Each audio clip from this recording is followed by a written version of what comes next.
Ok, pessoal, então, dando continuidade à nossa programação, como vocês viram aí o Dr. Carneiro Arnaud falando lá da sua residência, né? Mas participando do nosso evento. O Dr. Carneiro Arnaud é um exemplo a ser seguido, né? Então, um grande médico, uma grande pessoa e uma pessoa que levanta a bandeira do combate ao câncer. Então, é um exemplo de pessoa a ser seguida. E, em sequência, aqui nós temos uma palestrante que mandou a sua palestra lá do norte, né? Então, lá do Acre, a doutora Camila Rocha, de Carvalho Guedini. Ela é nutricionista e ela, obviamente, pelos motivos que a gente sabe, não pôde estar aqui, mas ela fez questão de enviar, né, a sua conferência, e a gente vai poder aproveitar essa conferência como se ela estivesse aqui, tá ok? Então aproveitem e fiquem agora com a doutora Camila Rocha, de Carvalho Guedini. Olá, eu sou a professora doutora Camila Rocha, sou professora adjunta da Universidade Federal do Acre, e junto com minhas colegas Érica Nóbrega e a Roberta, que também são nutricionistas, preparamos essa aula para vir falar um pouquinho com vocês sobre a oncologia, evidências e tratamento nutricional. Então, os tópicos que serão abordados nessa aula são a definição do câncer, a estatística do câncer, a mortalidade no câncer, a etiologia, a prevenção, quais são as alterações metabólicas, além do tratamento, evidenciando o tratamento nutricional. Então, o câncer é o nome dado a um conjunto de mais de 100 doenças que têm em comum um crescimento desordenado de células, que essas células vão invadindo tecidos e órgãos. Esse crescimento ele ocorre rapidamente e ele tende a ser muito mais agressivo e incontrolável quando comparado às células normais do nosso corpo. E os diferentes tipos de câncer correspondem aos vários tipos de células do corpo. Então, se eu tenho uma lesão, um câncer em tecidos epiteliais, como a pele, mucosas, chamamos de carcinomas. Se os cânceres são em tecidos conjuntivos, como ossos, músculos, chamamos de sarcomas. Então, o tipo do câncer vai depender de qual célula, qual local que está localizado. Então, no câncer temos uma célula normal que vai invadir um tecido e um órgão. Então, para que isso aconteça, o que é que acontece? Tem a presença de um agente cancerígeno que ele vai atacar essa célula, fazer com que ela se torne uma célula cancerosa, e aí essas células cancerosas vão invadir um tecido e depois vai invadir então o órgão. Então, como que surge isso? Então, dentro da minha célula normal, eu tenho minha membrana celular, meu citoplasma, e aqui eu tenho um núcleo, onde eu tenho um DNA, que é onde acontece essa mutação gênica da célula. Então, o agente cancerígeno vai lá, dentro do meu núcleo, no meu DNA, faz essa mutação, né, um processo que a gente chama de carcinogênese, e aí dá origem a essa célula cancerosa, que vai se multiplicando de forma descontrolada, sendo acumulada, e aí então temos o aparecimento do tumor. Então, primeiro eu tenho uma célula cancerosa, para depois eu ter um tecido alterado, que é o tumor, depois ele vai invadir os tecidos vizinhos e eles podem se desprender, causando uma metástase, que é quando um câncer em um local, né, um tumor que está localizado em um local, em um órgão, ele vai invadindo outros órgãos vizinhos, e a metástase é quando ele passa para o sistema sanguíneo, né, ele passa para a corrente sanguínea, e aí ocorre uma metástase, espalhamento dessa célula cancerosa por todo o corpo. Então, as células cancerosas apresentam 4 características, né, que diferem ela das células normais. Ela tem essa proliferação descontrolada, uma diferenciação e perda de função, e pode ter a invasão e a capacidade de sofrer metástases. Então, em células normais, a proliferação ela acontece mais lenta. Em células malignas, não. É uma proliferação rápida, com rápida diferenciação. E essas células começam a perder função. Então, é por isso que começa a aparecer os sinais e sintomas do câncer no paciente, porque as células elas não conseguem fazer aquela função e aí aparecem esses sinais. A estatística do câncer no Brasil, esse dado aqui é o dado do INCA de 2020, né? Mostra que em homens, a localização primária, ou seja, o local primário que é afetado por um câncer, a maioria dos casos, 29%, é na próstata. Enquanto que mulheres, a maioria dos casos, 29,7%, é o câncer de mama, que atinge mais essas mulheres. Se a gente for levar em consideração a mortalidade conforme a localização primária desse tumor por sexo, então, os homens, o que tem maior taxa de mortalidade, com 14%, é o câncer de traqueia, brônquios e pulmões.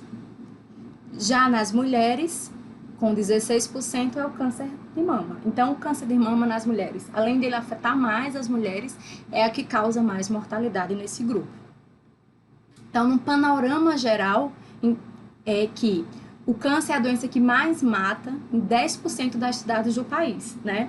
E a gente pode ver que a mortalidade ela acaba sendo maior na região sudeste e sul do país, tá? Então, em 2029, acredita-se que a maioria dos óbitos do país vai ser devido ao câncer. E a etiologia dessa doença? Então, quais são as causas? Por que o indivíduo ele vai ser acometido por um tumor, por um câncer? Então, existem as causas externas e as causas internas para que ocorra o aparecimento desse câncer. Causas externas são as causas ambientes. Então, o ambiente em geral, o ambiente do trabalho, o ambiente do consumo, o ambiente social e cultural, tudo isso pode levar ao aparecimento de câncer, junto com as causas internas. Que quem são essas causas internas? Hormônios, condições imunológicas, fatores genéticos, né? Então, tudo isso está relacionado à etiologia do câncer. Segundo o INCA, a etiologia é aqui, ó, a genética, ela fica aqui entre 10% e 20%, sendo que 80%, 90% a gente tem aqui, ó, de causas ambientais, né? Então, o que a gente vê na prática é que tem sim a genética para se ter a doença, mas junto também tem muita exposição a essas causas ambientais, tá? A esses agentes cancerígenos. Então, dentre os fatores ambientais, né, que estão aí envolvidos nesse aparecimento do câncer, nós temos que 35% é a alimentação, né? Então, o que é que pede para o que é que a gente pode fazer? Melhorar esse consumo alimentar. 30% é o tabaco, 10% é infecções, né? Então a gente vê que aqui a maioria fica em relação a isso. Alimentação, o uso do tabaco, por isso que existem várias campanhas dizendo que não fume, né?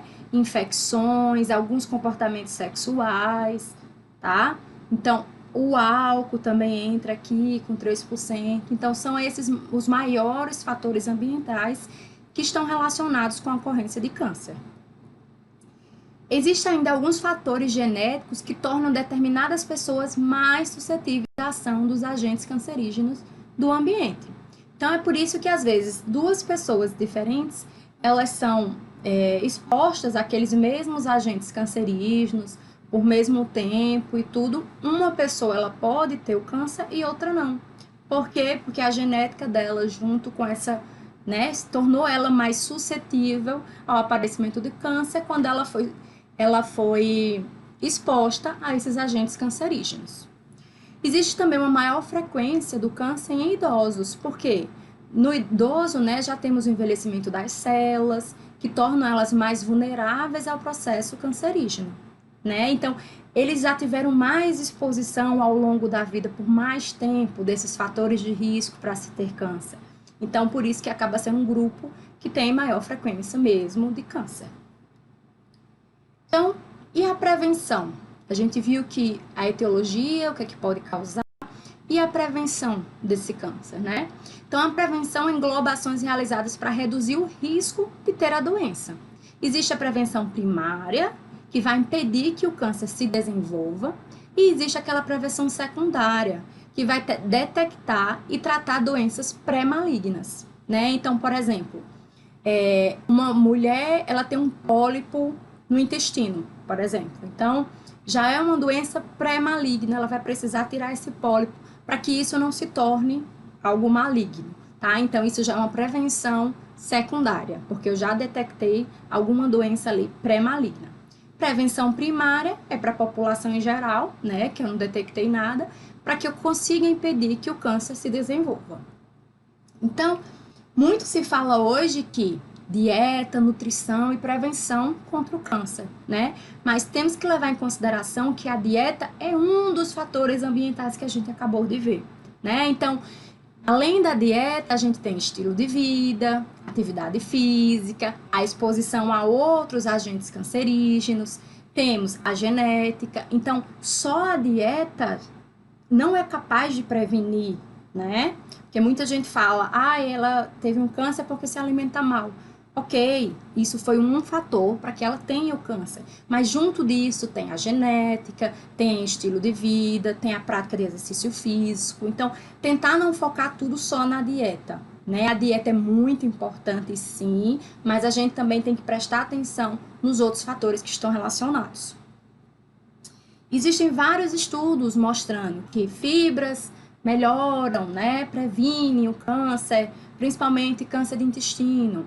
Adoçantes, eles são causadores. Embutidos são causadores de câncer, principalmente de câncer do trato gastrointestinal, né? Licopeno, ele é preventivo para câncer de próstata, entre outras publicações. O que eu peço atenção de vocês é que na hora que for avaliar o estudo, vejam, esse estudo foi realizado com humanos, né? Ou é um estudo que foi realizado só com animais, que ainda não foi testado nos humanos? Qual é a indicação real do estudo, né? O que é que realmente ele está lhe dizendo? Porque às vezes a gente extrapola, o estudo fala algo pequeno e a gente extrapola. Além do que, às vezes o estudo é com a população pequena e a gente quer extrapolar para a população mundial, né? Então, é importante que se leia esses artigos, mas é importante também que preste atenção que informação vocês vão passar para o paciente, né? Porque aí tem gente que fala, come licopeno, muito tomate, porque você não vai ter câncer de próstata, né? E aí, só comer aquele licopeno e o tomate, não tem como a gente garantir que essa pessoa não tem câncer de próstata, né? Claro que os estudos sugerem que tem uma associação, que tem um efeito protetor, mas cuidado com a palavra, cuidado na hora que for informar esse paciente, né? Então, falar que tal alimento sugere uma associação, diminui a incidência, pode ter um efeito protetor, tá? Ter muito cuidado com isso, certo? Principalmente com o paciente oncológico, porque o paciente oncológico é aquele paciente que ele é mais fácil de se trabalhar, né? Aquele paciente que você diz, coma isso, porque você vai ficar bom, por exemplo, e ele vai comer, né? Existem coisas absurdas que eles acabam fazendo por causa de ditos populares, mas tudo em busca da cura, né? E aí a gente tem que prestar muita atenção. Esse documento da American Institute for Cancer Research, né, ele fala da dieta, nutrição, atividade física no câncer, uma perspectiva global.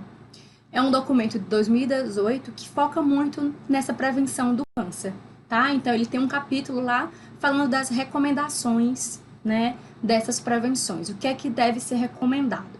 Então, primeiro ele fala aqui, mantenha-se num peso saudável, né? Então ele pede que o indivíduo, para prevenir o câncer, ele se mantenha no seu peso adequado, tá? Faça atividade física, coma uma dieta rica em vegetais, grãos, frutas, limite o consumo de fast food e outros alimentos processados e muito açucarados, limite o consumo de carne vermelha, limite o consumo de drinks açucarados, né? Como aqueles refrigerantes, os sucos Tetra Pak. Limite o consumo do álcool. Não use suplemento para prevenção de câncer. Gente, não existe nada hoje na literatura ainda que prove que algum suplemento é capaz de prevenir o câncer, né? Devemos utilizar o suplemento quando a gente está em falta de algum nutriente, certo? Não que para prevenir um câncer, tá? Não existe evidência científica que faça com que eu faça isso. As mães, né, eles falam para amamentar e E aqui fala que se você for diagnosticado com câncer, seguir as recomendações, né? Para que você saia curado dessa doença. Então, aqui são algumas recomendações de prevenção do câncer. Então, vocês conseguem ver que é tudo fazendo com que esse paciente, com que essa pessoa, ela diminua essa exposição aos agentes ambientais cancerígenos. Não é isso? Aqui o INCA, ele bota 12 dicas para prevenir o câncer. Não fume, tenha uma alimentação saudável. Desculpa. O peso corporal adequado, pratique atividade física, amamente. Mulheres entre 25 e 64 anos devem fazer um exame preventivo do câncer do colo do útero a cada 3 anos, né? Vacine contra HPV as meninas de 9 e 14 anos e os meninos de 11 e 14 anos. Vacine contra a hepatite B. Evite a ingestão de bebidas alcoólicas. Evite comer carnes processadas. Evite a exposição ao sol entre 10 e 16 horas e use uma proteção adequada quando for se expor ao sol. Evite a exposição a agentes cancerígenos no trabalho. Então, são 12 dicas que o INCA dá, né? Para que a gente consiga prevenir o câncer. O INCA é o Instituto Nacional do Câncer, né? Vocês devem conhecer. Mas aí, eu tenho um paciente, uma pessoa que está com câncer. E agora, né? Então, no meio dessa população, vão ter aqueles pacientes que vão ter câncer. Não consegui prevenir, né? Sabia das causas, das etiologias, mas não consegui diminuir essa minha exposição a esses agentes cancerígenos e estou com câncer. E agora, né? Então, a gente sabe que a neoplasia, ela traz várias alterações metabólicas para esse indivíduo, para esse paciente. Essas alterações, elas são relacionadas ao hospedeiro e são relacionadas ao próprio tumor.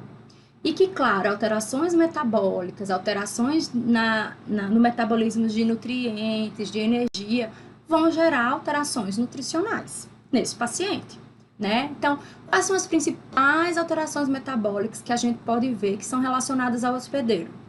Liberação de citocinas, IL-1, IL-6 e TNA-alfa, né? Que são citocinas pró-inflamatórias, tá? Aumento do gasto, que vão levar a aumento de gasto energético, diminuição de ingestão alimentar.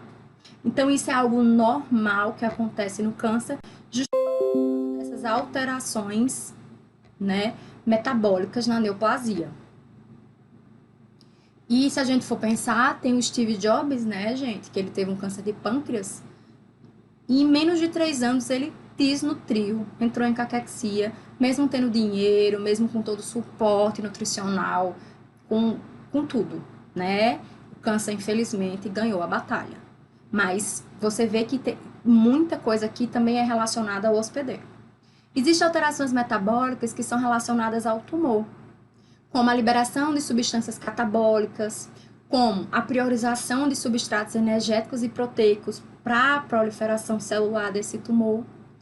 E aí, existem alguns casos que a gente vê que existem dietas restritivas em carboidratos, né? Existem algumas pessoas que ainda usam esse tipo de dieta para que tenha um substrato energético mais baixo para aquele tumor. Mas, gente, a gente não tem nada científico que assegure a gente fazer isso, tá? Então, uma dieta restritiva em carboidrato, ela vai dar um substrato energético menor para o tumor, mas também vai dar para aquele paciente, que é um paciente que já está tendo várias alterações metabólicas de vários nutrientes. Então, não se deve utilizar uma dieta restritiva em carboidrato. O que eu posso fazer é o quê? Começar a escolher melhor que carboidrato dá para esse meu paciente, né? Por exemplo, ao invés de dar um carboidrato simples, aquele açúcar branco, eu vou dar um carboidrato complexo, né? Mas de jeito nenhum uma dieta restritiva em carboidrato para que eu consiga melhorar esse paciente com neoplasia. Porque o estado nutricional dele vai piorar, piorando o estado nutricional dele, piora tudo, né? Piora a doença, ele não consegue fazer o tratamento do câncer, vai ter que parar a quimioterapia, né? Ele não consegue responder uma cirurgia. Então, não dá. Esse paciente ele precisa estar estabilizado e ele precisa estar nutricionalmente bem nutrido, né? Nutricionalmente adequado, para que ele consiga lutar contra esse tumor. Então, existem alterações metabólicas da neoplasia, né? dos carboidratos. Então, ocorre um aumento de gliconeogênese a partir do lactato, um aumento do ciclo de Cori no fígado, um aumento do consumo de energia, um aumento da captação de glicose pelas células tumorais, porque tudo isso vai fazer com que o organismo mobilize reservas orgânicas para o crescimento desse tumor, né? Então, eu vou ter que produzir glicose a partir de outros substratos que não seja a própria glicose para aumentar esse meu consumo, né? Então, tudo isso acontece para que eu consiga mobilizar essas reservas orgânicas.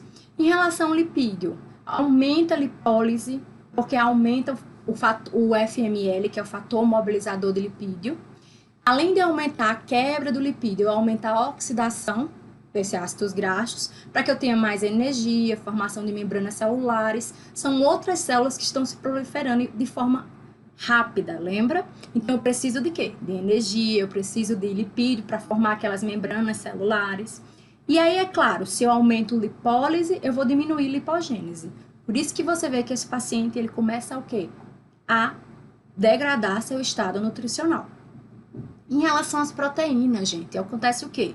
Aumento da degradação de proteínas musculares, aumento de síntese de proteínas de fase aguda, principalmente na caquexia do câncer, e aumento do PIF, que é a ação do fator de indução de proteínas, que vai induzir ainda mais um catabolismo proteico. Tudo isso para eu conseguir manter essa proliferação, esse aumento, né, dessa neoplasia, essa instalação, né? Então, esse inquérito brasileiro de nutrição oncológica foi um estudo que foi feito pelo INCA, o Ministério da Saúde, em 2013, com 45 hospitais brasileiros, né? A publicação foi em 2013, mas o estudo foi feito em novembro de 2012. Nesse estudo, os critérios de inclusão foram todos os pacientes do gênero feminino ou masculino a partir de 20 anos e idosos, portadores de tumores malignos, independente de localização ou estadiamento desse tumor, que eles estavam internados nas instituições que participaram desse projeto. Os pacientes, eles foram submetidos à avaliação subjetiva global, respondida pelo próprio paciente, e foram avaliados nas primeiras 25 horas após a internação. Então, o que é que esse estudo mostra, gente? Que de 4.822 pacientes, 55% estava bem nutrido, 33% estava moderadamente desnutrido e 12% estava gravemente desnutrido. Se a gente pegar aqui 33 mais 12, né, vai dar 45%, tá? Então, quase a metade desses pacientes estavam desnutridos. Então, para vocês verem que o grau de desnutrição ainda é muito grande nesse paciente oncológico. E o tratamento do câncer? Em relação ao tratamento, o que é que temos hoje? Então, em relação ao tratamento do câncer, nós temos a imunoterapia, a hormonioterapia, a quimioterapia, a radioterapia, transplante de medula óssea, que isso aqui é o transplante, na verdade, das células progenitoras, e cirurgias. Então, o que é que o nutricionista ele precisa saber? Qual tratamento ou quais tratamentos, né, que geralmente acontecem vários tratamentos juntos, esse paciente oncológico está realizando, para saber quais são os possíveis efeitos colaterais desse paciente, né? Principalmente aqueles que são relacionados ao estado nutricional e à nutrição como um todo. Então, a imunoterapia, ele leva o paciente a ter fadiga, náusea, constipação. A hormonioterapia, o fogacho é aquela onda de calor que as mulheres dizem ter na menopausa, né? Então, ganho de peso. Na quimioterapia, leva a náusea, a vômito, ao fogacho, a mucosite, a dor. Na radioterapia, leva cansaço, perda de apetite, dor. Nos transplantes de medula óssea, tem que ficar bastante preocupada com esse paciente, porque ele tem um grande risco de infecção, né? Até aquelas células progenitoras serem colocadas nesse paciente e elas começarem a ter ação nesse organismo. As cirurgias, ele pode ter dor, inchaço, ficar debilitado. Então, precisamos saber qual tratamento esse paciente está fazendo, para saber quais são os efeitos colaterais para a gente conseguir lidar, né, com o tratamento nutricional. Em relação ao tratamento nutricional, quais são os objetivos dessa terapia? Estabilizar o estado nutricional do paciente, então evitar ganho de peso e perda de peso excessiva, minimizar os efeitos colaterais, favorecendo a tolerância do paciente, né? E preservar a força e a energia desse paciente. Manter capacidade imunológica do paciente para que ele consiga reagir a infecções oportunistas, auxiliar na recuperação e cicatrização, principalmente aqueles que fizeram cirurgia, e manter ou melhorar a qualidade de vida desse paciente, né? Porque o que queremos é que o paciente ele fique curado, que ele viva mais tempo, mas que ele também tenha uma qualidade de vida. Então, quando a gente atende esse paciente, a primeira coisa é fazer a avaliação do estado nutricional. Então, fazemos uma anamnese detalhada, sabendo qual é a história desse paciente, né? A antropometria, exames bioquímicos, exames físicos, tudo para entender melhor esse paciente.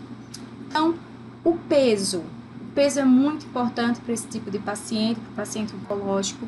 Então, temos que saber o peso usual, que é aquele peso que o paciente tinha antes da doença, o peso atual, né, que a gente vai ver no consultório ou no hospital, se ele estiver internado, e também verificar o percentual de perda de peso desse paciente, né, se é um percentual de perda de peso significativo, se é um percentual de perda de peso grave, e esse percentual é de acordo com o peso habitual menos o peso atual, dividido pelo peso habitual vezes 100, que é um percentual. E aí eu vou saber, em uma semana, essa perda foi de 1 a 2%, então ela é significativa. Ela foi maior do que 2%, então já é uma perda grave. Então, a gente consegue ver o percentual de perda por tempo que esse paciente está perdendo esse peso, e isso é muito importante, porque manter estado nutricional adequado, eu vou garantir que esse paciente consiga manter tratamento, né, mantenha quimioterapia, vai manter radioterapia, e que ele consiga ter um maior prognóstico, o melhor prognóstico possível. Então, lembrar também que quando a gente for fazer o cálculo desse peso, prestar atenção se o paciente é amputado, né? E aí a gente vai fazer o peso ideal para o amputado, vai retirar o segmento desse peso, tá? A avaliação nutricional, gente, desse paciente oncológico, então, geralmente usamos em hospitais, né, instrumentos para triar, fazer a triagem nutricional e instrumentos para fazer a avaliação nutricional. A triagem nutricional é aquele instrumento que eu vou dizer se o paciente tem risco de estar desnutrido ou não tem risco, né? E a avaliação nutricional não, eu vou conseguir classificar o estado nutricional real desse paciente. Então, geralmente, como são muitos pacientes no hospital, fazemos uma triagem e depois, aqueles que têm risco, fazemos uma avaliação nutricional. No paciente oncológico, os instrumentos de triagem mais utilizados é o NRS de 2002. E de avaliação nutricional, nós utilizamos a avaliação subjetiva global, que é feita, né, pelo próprio paciente, e a MAN, que é a mini avaliação nutricional, né, que são avaliações subjetivas que a gente vai conseguir avaliar o estado nutricional desse paciente. A avaliação subjetiva global, a ASG, é mais para o paciente adulto, e a MAN, a mini avaliação nutricional, a gente usa mais para paciente idoso. Então, aqui eu trago para vocês a NRS 2012. A primeira parte dessa ferramenta, a pergunta é: o IMC do paciente é menor do que 20,5? Aí eu vou assinalar sim ou não. O paciente teve perda de peso não intencional nos últimos 3 meses? O paciente teve redução na ingestão alimentar na última semana? O paciente está em estado grave, mau estado geral ou em terapia intensiva? E aí eu vou assinalar sim ou não para essas perguntas. Se a resposta for sim a qualquer pergunta, a tabela a seguir deverá ser utilizada. Se a resposta for não a todas essas perguntas, eu vou continuar fazendo só essa triagem nutricional, porque possivelmente esse paciente ele não tem risco. Por essa triagem ele não tem risco. Então, se foi sim para qualquer dessas perguntas, eu continuo utilizando a ferramenta, tá? Então, aqui, ó, eu uso essa ferramenta. Vocês prestem atenção aqui, ó, que tem a situação nutricional comprometida. Então, como é que tá aqui? Ele teve perda de peso maior que 5%, ele teve nos últimos 3 meses, ele teve maior do que 2, ele teve maior do que 1, e aí a gente vai pontuando, se é necessidade grave, e aqui em relação à doença, né? Se teve fratura no quadril, se fez uma grande cirurgia, se tem um traumatismo craniano, e aí eu faço uma pontuação total. E se esse paciente for maior ou igual a 70 anos, eu vou adicionar ainda um ponto aqui em cima, né? Que aí eu boto aqui embaixo, ó, pontuação total de estado por idade. E aí eu vou ter uma pontuação para eu conseguir classificar esse paciente, se tem risco ou se não tem risco, tá? Essa aqui eu trouxe para vocês a avaliação subjetiva global do estado nutricional. Então, essa avaliação eu consigo dizer qual é o estado nutricional desse paciente, se é bem nutrido, se é moderadamente desnutrido, se é gravemente desnutrido, tá? Então, essa avaliação o profissional de saúde faz ou existe o instrumento que o próprio paciente faz, que é esse PPP, tá? Então, o paciente vai e responde. E tem uma parte desse aqui que é o profissional, né? O médico, enfermeiro, nutricionista que vai responder. E aí, no fim da SG, eu vou saber se ele é bem nutrido, desnutrido ou gravemente desnutrido, tá? Então, eu consigo, através dessas avaliações, dizer qual é o estado nutricional desse meu paciente.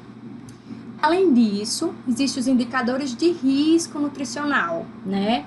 Que a TRN, que é a triagem, a NRS, quando é maior ou igual a 3, então eu já tenho um indicador de risco. Quando essa avaliação subjetiva global é B ou C, ele vai dar moderadamente desnutrido ou gravemente desnutrido.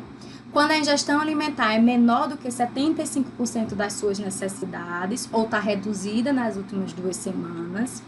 Quando tem sintomas do trato gastrointestinal, e também depende da localização da doença. Então, se eu tenho um tumor de cabeça, de pescoço, de trato gastrointestinal e pulmão, só por ter essa localização, já tem um indicador de risco. Geralmente são pacientes que são mais desnutridos por causa da localização do tumor, que dificulta a alimentação, né? Dificulta o aproveitamento dos nutrientes. Então, o percentual de perda de peso é significativo, é grave, vai fazer possivelmente uma cirurgia de grande porte. Então, tudo isso são indicadores de risco nutricional que a gente precisa saber se meu paciente tem para avaliar esse estado nutricional dele, tá? Então, com que frequência a gente vai fazer essa avaliação do paciente? Se ele está no ambulatório e não tem risco nutricional, sem risco nutricional, eu vou repetir a cada 30 dias. Se ele tem risco nutricional, até 15 dias, eu repito novamente para saber se esse estado nutricional mudou. Se o paciente está hospitalizado, lembrar que assim que esse paciente se hospitaliza, é ideal que eu faça a avaliação nutricional dele, ou até 48 horas após a internação. E durante a internação, eu vou fazendo essa avaliação nutricional semanalmente, né? Então, além disso, eu faço também a avaliação da ingestão alimentar. Eu tenho que saber quanto que esse meu paciente está comendo, né, para saber se esse consumo alimentar dele está maior ou menor que 75%, por exemplo, das necessidades. Então, eu vou avaliar qualitativamente e quantitativamente essa dieta desse paciente, vou adequar de acordo com as recomendações das DRIs para macro e micronutrientes. Para eu fazer essa avaliação de ingestão alimentar, eu posso utilizar o recordatório de 24 horas ou um diário alimentar, né? Aí eu peço o recordatório alimentar de 24 horas, eu consigo saber o que é que o paciente comeu nas últimas 24 horas. E um diário alimentar, você pede para que vá fazendo ao dia, para que a gente vá avaliando essa ingestão alimentar. Em relação a exames laboratoriais, o paciente oncológico é um paciente que semanalmente, quinzenalmente, ele está fazendo vários exames laboratoriais. Então, ele acaba já trazendo para o nutricionista. Então, a gente pede, traga todos os seus exames laboratoriais. Então, é bom ficar atento a hemograma, né? Para saber como é que tá essas células vermelhas, como é que estão o leucograma, as células de defesa, lipidograma, triglicerídeos, será que está alto? Colesterol, né? A glicemia desse meu paciente, como é que estão os eletrólitos, como é que está a função renal, né? Como é que está a função hepática, então TGO, TGP, né? Que antigamente a gente chamava de TGO, TGP, hoje é STLT. Albumina, transferrina, ferritina, para eu saber como é que está esse estado nutricional proteico. Então, é bom eu fazer todas essas avaliações para que eu consiga dizer qual é o estado nutricional desse meu paciente. Então, em relação ao tratamento nutricional, eu trouxe para vocês evidências do Consenso Nacional de Nutrição Oncológica de 2015, da Braskem de 2019 e a guideline do ESPEN para pacientes com câncer, tá? De 2016. Em relação às necessidades nutricionais, elas podem variar, vai depender do tipo e a localização do tumor, da atividade dessa doença, se tem má absorção intestinal, se tem necessidade de ganho de peso, de anabolismo, né? E para avaliar essas necessidades nutricionais e energéticas, o método ideal que a gente deve usar é a calorimetria. Mas o que a gente vê na prática é utilizando equações para estimar essas necessidades, porque é mais fácil de usar e de reproduzir na prática clínica, né? O custo é mais baixo, eu consigo fazer em qualquer ambiente, eu não preciso ter uma máquina específica para aquilo, e aí eu consigo estimar essas necessidades. O INCA, em 2016, ele fala que a necessidade energética para o paciente adulto, né, que está em tratamento quimioterápico, é que para obeso é de 20 a 25 quilocalorias por quilo por dia. Para manter peso, de 25 a 30. E para ganhar peso, de 30 a 35. Então, vai depender muito do que eu quero modificar desse estado nutricional do meu paciente. Qual é o seu estado nutricional? Né? O que eu preciso? Que ele ganhe peso? Não, ele já está obeso, então eu diminuo. Eu preciso que ele ganhe peso, eu aumento. E aí é um pouco isso. O Braskem, agora de 2019, ela divide as recomendações energéticas de acordo com o câncer, né? Ó, paciente com câncer adulto e idoso em tratamento antineoplásico. Ela fala que geralmente as calorias a gente deve considerar entre 25 a 30 quilocalorias por quilo por dia. Pacientes com câncer idoso, e aí tem um IMC menor que 18,5, ou seja, está em desnutrição. Aí eu vou dar uma oferta calórica maior, vou considerar de 32 a 38 quilocalorias por quilo por dia. Paciente com câncer em tratamento paliativo, eu vou dar a mesma oferta daqui se o paciente estivesse com tratamento antineoplásico. Pacientes que são sobreviventes do câncer, vai variar entre 25 e 30 quilocalorias por dia quando ele for eutrófico. Pacientes com câncer e obeso, de 20 a 25. Pacientes com câncer e caquexia ou desnutridos, de 30 a 35. Então, ele é mais ou menos as recomendações da Braskem e do INCA, elas são muito parecidas, né? É porque a da Braskem, ele consegue diferenciar mais esse paciente. Em relação às necessidades proteicas, né? O INCA, ele bota que pacientes oncológicos sem complicações, essa necessidade tem que ser de 1 a 1,2 gramas por quilo por dia. Paciente oncológico com estresse moderado, esse estresse moderado vai depender como é que está o avanço desse câncer, né? Se é só no local, se já tem uma metástase, que estresse esse meu paciente está passando. Tem uma cirurgia de grande porte, né? Então, moderado de 1,2 a 1,5, e se for grave, com uma grande repressão proteica, de 1,5 podendo chegar até 2 gramas de quilo por dia. A Braskem, desculpa, ela divide em paciente com câncer adulto e idoso em tratamento antineoplásico, né? Considerar a oferta sempre acima de 1 grama, né? Se ele tiver uma inflamação sistêmica, considerar de 1,2 a 2. Se tiver algum grau de desnutrição, de 1,2 a 1,5. Se tiver em estado, o câncer for um paciente com câncer paliativo, né? Um tratamento paliativo, essas mesmas recomendações para adulto e idoso. Se é um paciente sobrevivente do câncer, ele bota que é semelhante a indivíduos saudáveis, que é de 8 a 1 grama por quilo por dia, que é uma recomendação bem baixa, né? O que a gente vê na realidade. A gente chega a essa recomendação até 1,2, 1,5 gramas por quilo por dia, né? Mas então não muda muito essa recomendação.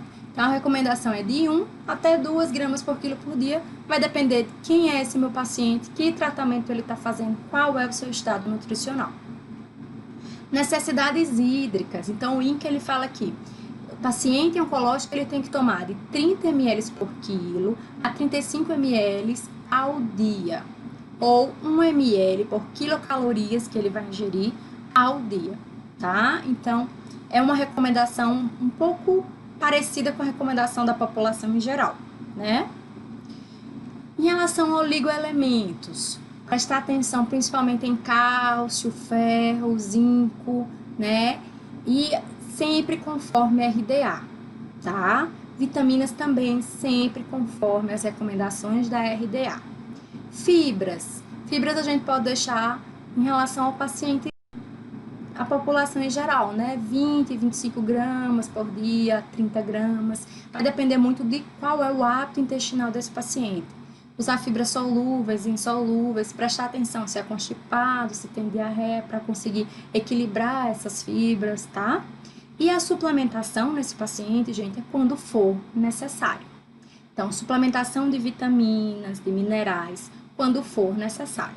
O nutricionista, geralmente ele vai suplementar, né? Ele pode suplementar até 2 vezes a RDA daquele nutriente, daquele micronutriente, certo?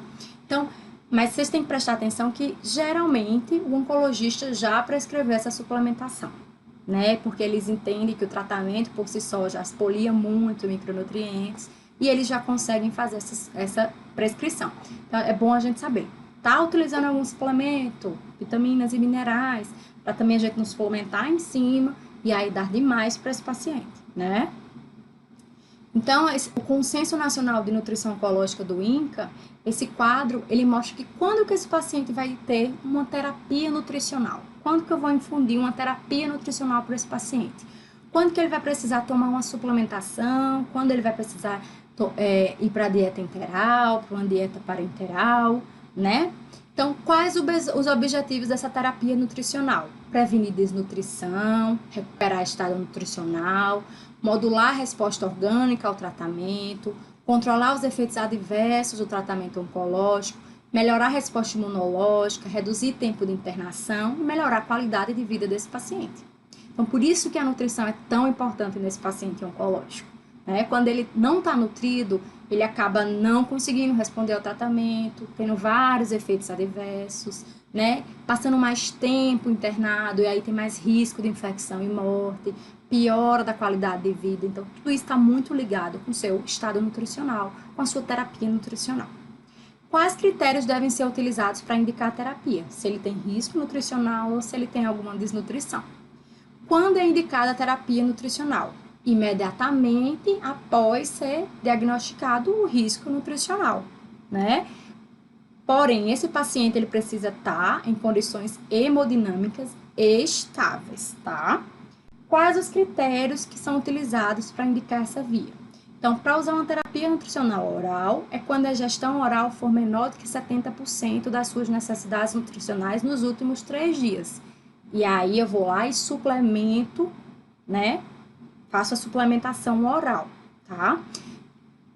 Gente, fica atenta para isso, porque esse é um paciente que desnutre rapidamente. E aí tem nutricionista que deixa ficar 1 semana, 2, 1 mês, né? E não faz essa suplementação. E o paciente desnutre rapidamente. Terapia nutricional enteral, quando que eu vou indicar?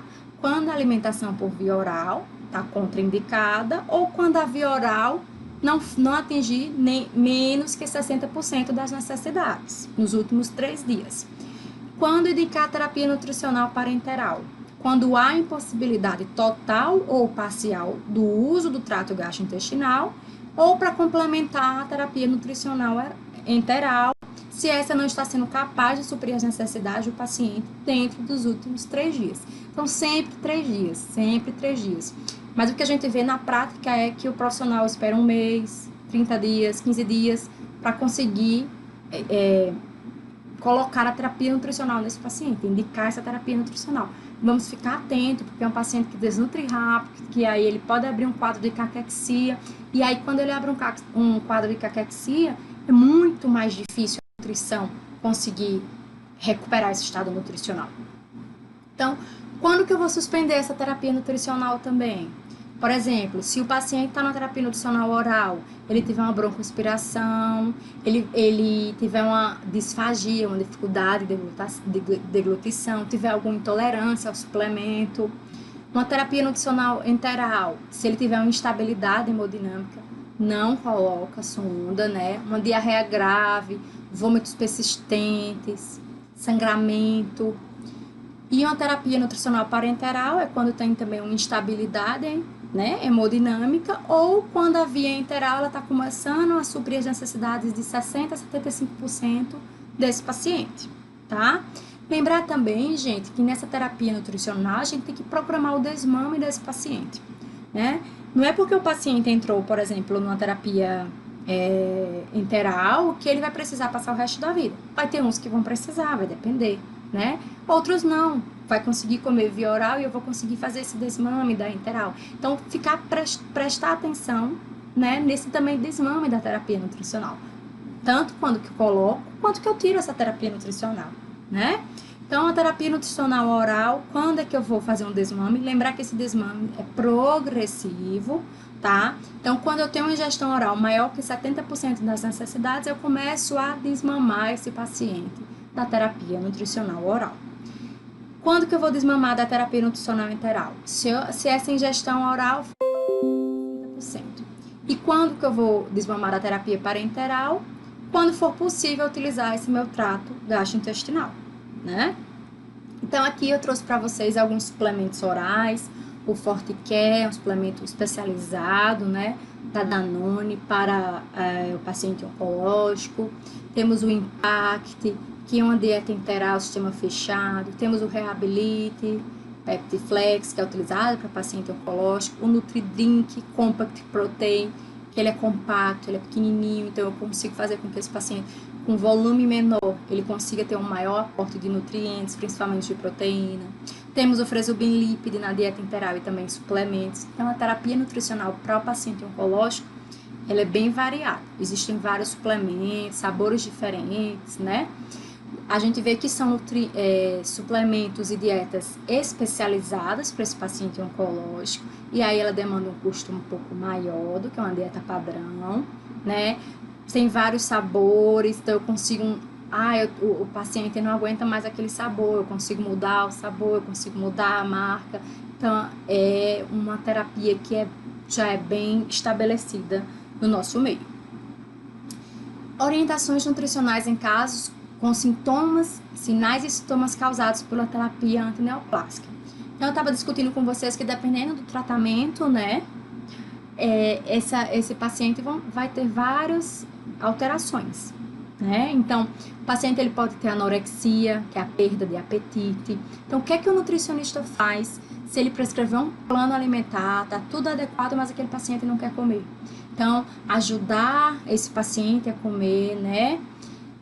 Ajustar ao que ele está comendo, para o que é ideal ele comer, conscientizar ele da importância da alimentação, né? Então, fracionar essa alimentação, gente, e reduzir volume, oferecer de 6 a 8, até 10 refeições ao dia, é uma forma da gente conseguir que esse paciente com anorexia coma.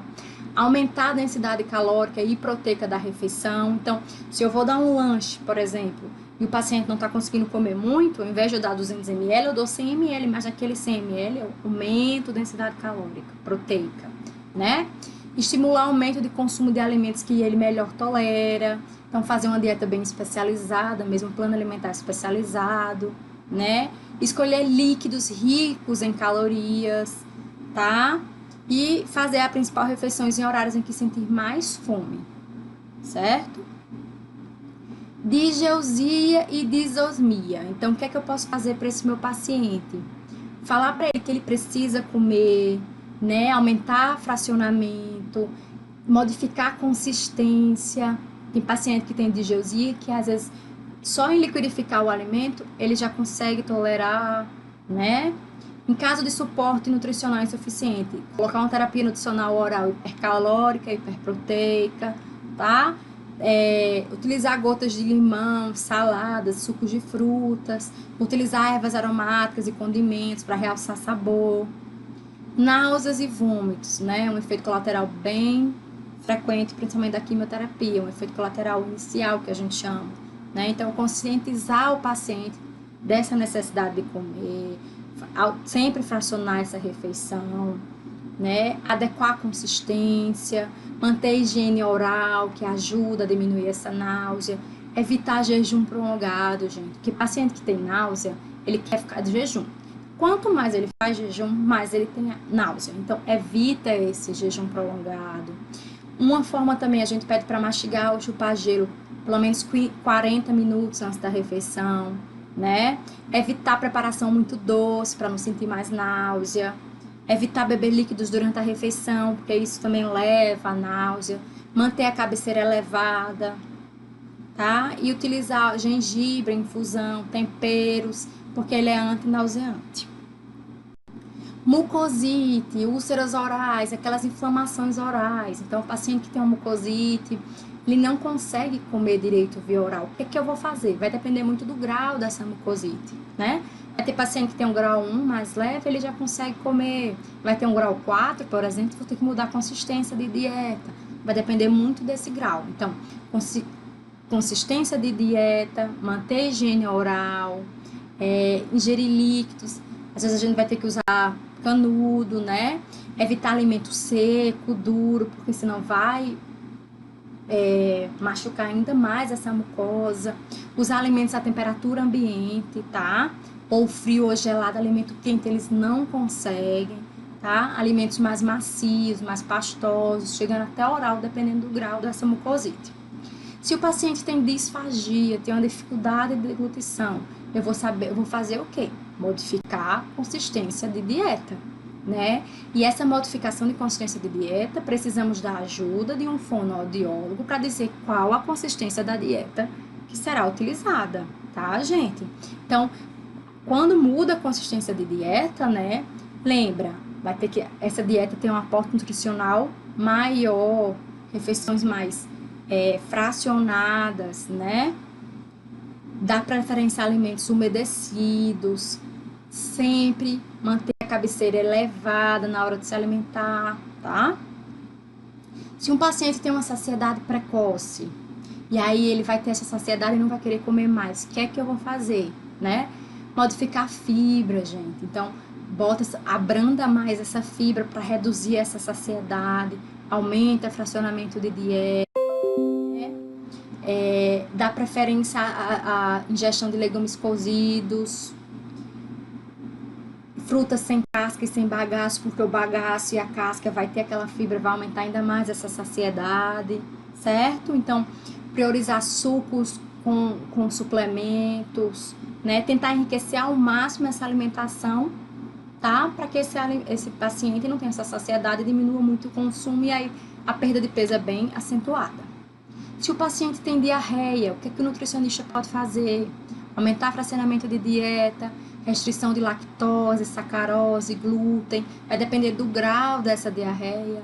Considerar o uso de prebióticos, probióticos, simbióticos, né? Orientar o paciente a diminuir alimentos flatulentos, como couve, vegetais verdes, próprio feijão, né? Naquele período talvez a gente reduza um pouco. Utilizar uma dieta pobre em fibras insolúveis e adequada em fibras solúveis, tá? Ingerir líquidos, gente, lembrar, tem que ingerir bastante líquidos em volumes proporcionais às perdas que aquela diarreia está trazendo.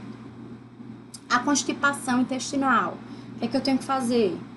Aumentar a ingestão de líquido, aumentar a ingestão de fibras, né, com características laxativas, considerar o uso de prebióticos, probióticos e simbióticos, né? Estimular a prática de exercício físico para melhorar essa mobilidade do paciente. Então, tudo isso vai melhorar esse quadro de constipação. Se o paciente é neutropênico, gente, ele tem uma neutropenia, os neutrófilos estão menor ou igual a 1000 células. Então, a gente tem que ter cuidado muito grande com o quê? Com o risco de infecção. O sistema imunológico ele está baixo. Então, higienizar frutas e verduras cruas com sanitizantes, utilizar água potável filtrada, utilizar oleaginosas e grãos somente coccionados, né? Dar preferência para alimentos e frutas, legumes cozidos, evitar crus, ou quando utilizar crus, ser bem sanitizados. Eu peço para os pacientes evitar comer fora de casa, porque a gente não sabe como que isso foi lavado, sanitizado, né?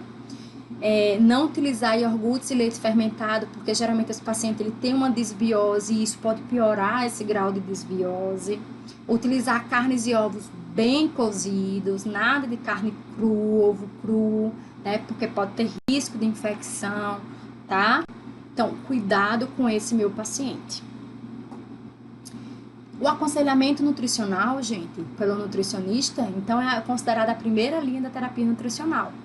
Porém, a Braskem de 2019, né, os especialistas desencorajam conselhos dietéticos ou dietas que aumentem o risco de induzir ou agravar a desnutrição. Então, não se devem ser praticadas dietas restritivas pelo meu paciente oncológico, dietas da moda, porque a gente já viu que existem várias alterações metabólicas do câncer nesse paciente, do próprio tumor, né? A gente já viu que o estado nutricional tende a se agravar cada vez mais, levando a uma desnutrição, uma caquexia. Então, de forma alguma, considerar uma dieta restritiva, uma dieta da moda, ela não pode ser praticada por esse paciente oncológico, tá bom? E lembrar, gente, pra gente finalizar, é que para eu cuidar desse paciente, eu como nutricionista, né, eu preciso ter uma equipe interdisciplinar para cuidar desse paciente. Então, eu preciso do oncologista, eu preciso do fonoaudiólogo, eu preciso do fisioterapeuta, né, eu preciso do nutricionista, eu preciso, por exemplo, do cirurgião, se ele for fazer alguma cirurgia, do endócrino, se ele tiver alguma alteração metabólica. Então, é uma equipe para cuidar desse meu paciente, né? Então, é por isso que eu acho tão importante, e eu queria agradecer o convite de participar desse congresso, né, interdisciplinar na terapia do câncer, porque é interdisciplinar mesmo esse nosso tratamento, né? Nenhum profissional sozinho vai conseguir tratar e melhorar a saúde desse paciente, né? Trazer uma melhora de sobrevida e de qualidade de vida para esse paciente oncológico. Então, eu peço obrigada a todos. Deixo aí meu Instagram e meu e-mail, para que se vocês tiverem dúvida, vocês possam mandar. Até mais. Então, em relação